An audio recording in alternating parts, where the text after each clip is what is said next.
The two boys walked towards the remains of a once much bigger orchard. Only a few of the trees still produced apples. One of those fruitful trees was the one they were headed for. One of the boys, Tim, called it the grandfather tree. His friend, Emerson, wanted to learn all about it, and why he had given it that name. The field and the farmhouse beside it had been in Tim's family for generations. It would soon be so no longer. Emerson's family had just purchased farmhouse and field. For Tim's grandfather, who had lived there all his life, had died a few weeks before. And his parents did not want to keep it in the family. They were now city folks, despite their upbringing in the country. And they could use the money from the sale to buy the bakery they had both wanted to run all of their adult lives. They may have become city folks, but they still baked country style. A grandfather's rescue. As the two boys approached the tree, Tim told the story of the first time he was taken to the tree by his grandfather. He was around 5 years old at the time. All the branches were higher up than he could reach. So his grandfather lifted him up so that he could grab a hold of one of the lower limbs. Then Tim would try hard to pull himself up while his grandfather would lift him slowly and gently. Once he managed to get himself into a sitting position on the branch, he reached out to try to pick his first apple from a branch above the one that he was on. It was ripe and ready for the basket that his grandfather had brought with him. But Tim extended himself out too far to grab this apple and tumbled from the tree, head and flailing arms first. Fortunately, his grandfather reached out his arm and caught him, so that he wasn't hurt at all. Grandfather and grandson were silent at first, then both of them burst out in laughter. His grandfather said jokingly, "It is lucky for you that you have a grandfather around to save you when you do something foolish." Tim nodded his head in agreement and grabbed his grandfather's right hand firmly in thanks. Remembering the past. As the two boys drew nearer to the tree, Tim cried out, "There is the branch right there." He pointed directly at what looked to be the lowest branch. Then he raised his hand a bit to a branch a little higher and a few feet away.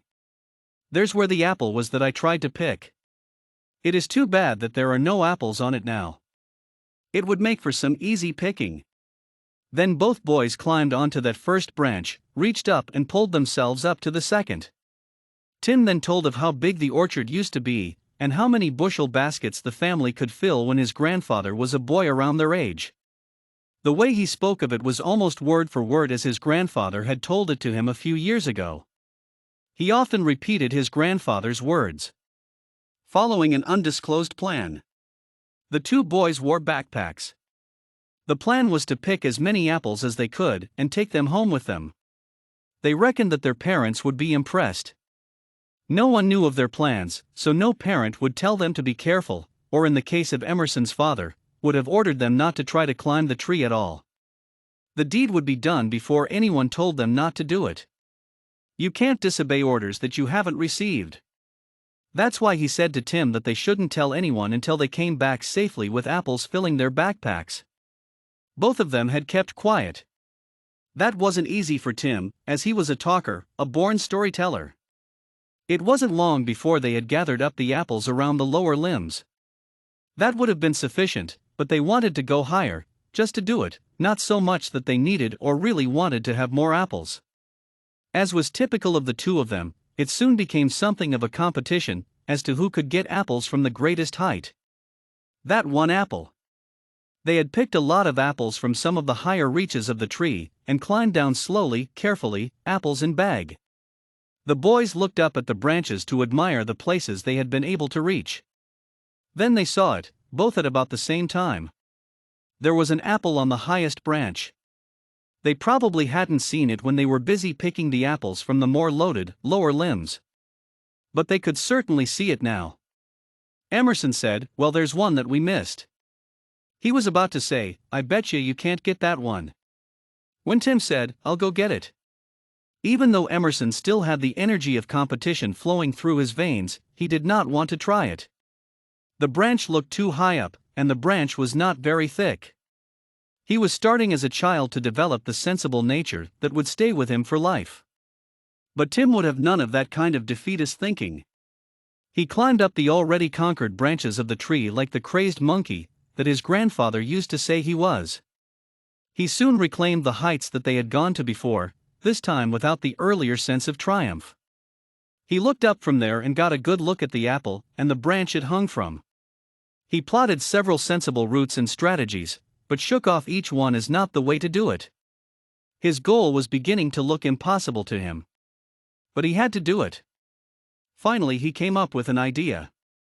He would stand at the crotch of 2 sturdy branches, 1 foot on each branch. Then he would leap up to grab hold of the desired branch, straddle it, and pick the much desired apple. He had done something similar before at a lower height.